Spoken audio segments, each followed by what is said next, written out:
You ask Tiger to solve. This deals with linear equations with one unknown. The final result is x equals 7. Let's solve it step by step. Group all x terms on the left side of the equation. Add x to both sides. Group like terms. Simplify the arithmetic. Group like terms. Simplify the arithmetic.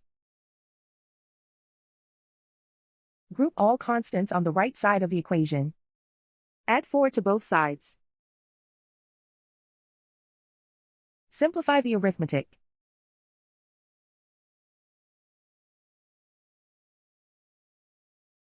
Isolate the x.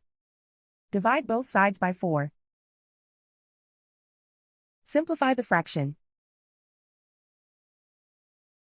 Find the greatest common factor of the numerator and denominator.